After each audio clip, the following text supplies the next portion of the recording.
Hey guys, I wanted to talk about complex post-traumatic stress disorder, and especially to the people who are suffering with it. It's a serious thing. Some days are good, some days are not. You mimic a lot of the different mental health disorders, borderline, some black and white thinking, imposter syndrome, not knowing who you are.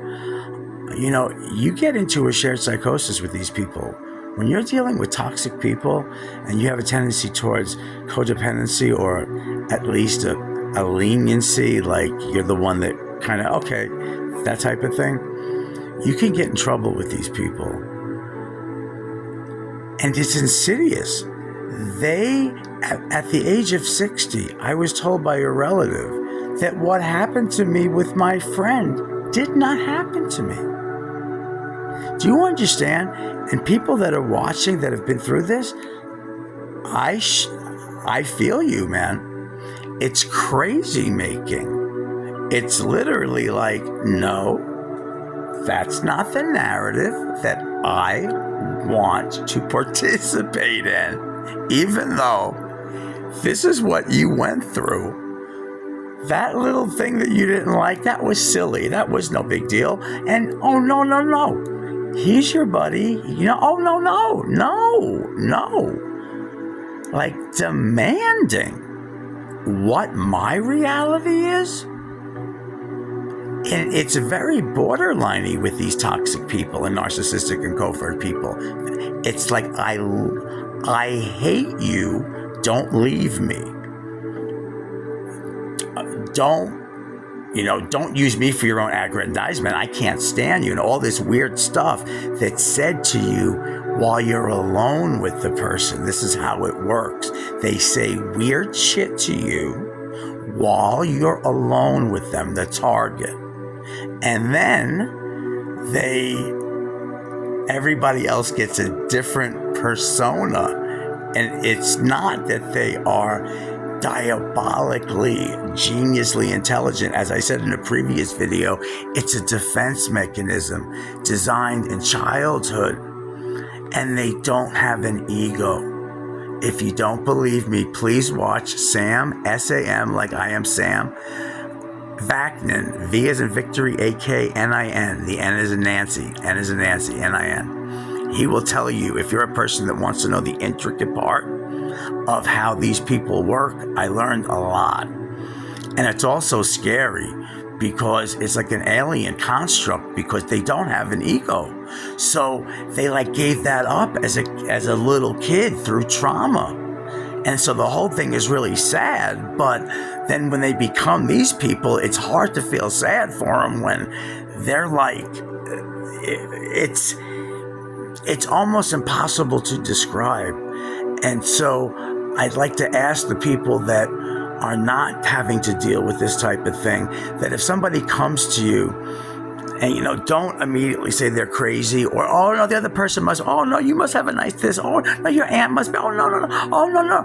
Try not to do that if you really love the person because they're needing somebody to believe them. They don't need their friends to gaslight them too. And it's not gaslighting, it's confabulation, but I don't want to get into, as I said, if you want to know the intricacies and the science and the genius of it, that guy I told you is great. And getting back to the relationship with these people, you can't have a relationship with these people. You must adopt their narrative and their reality. And the old me, the pathological codependent me, the one that was an imposter to my own self, you get imposter syndrome. You don't know who the hell you are when you're growing up with this type of people around you. How can you know who you are when you're just an extension of their ego, and actually their ego, since they don't have one? Do you get it? It's alien. They don't have an ego, so they latch onto you, and then you get to live out everything that they don't want to deal with, every hurt, every trauma, every horror, every unresolved pain becomes the target. And let me tell you, these flying monkeys, one I gave a chance to and didn't listen to the rules, I was like, oh no, I'm not going to, no, don't go back. I had somebody say to me they're at a crossroads, that we're at a crossroads. No. You're at a crossroads. I know what happened to me.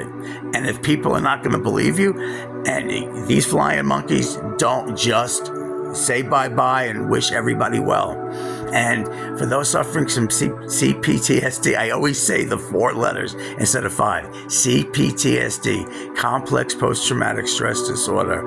I feel for you. I hope to have a podcast next year, God willing, if the creek don't rise. And I hope to be able to help people in a place where you can cry and yell a little bit and not be called insane because you're sending crazy texts, which I did. I mean, my relative and these people, these toxic people, they end up rendering you the narcissist. You, at the end of these relationships, you start behaving like a psychotic narcissist, and they just sit back, all emotionally regulated, victimized, and what happened? So that will make somebody that just tries to be real as much as possible. It'll make you hey, that was my own effects. No CapCut, that was me. Woo-hoo. Anyway, hang in there. Love yourself. Get help. And just keep loving you and work at it. Okay? Peace, man.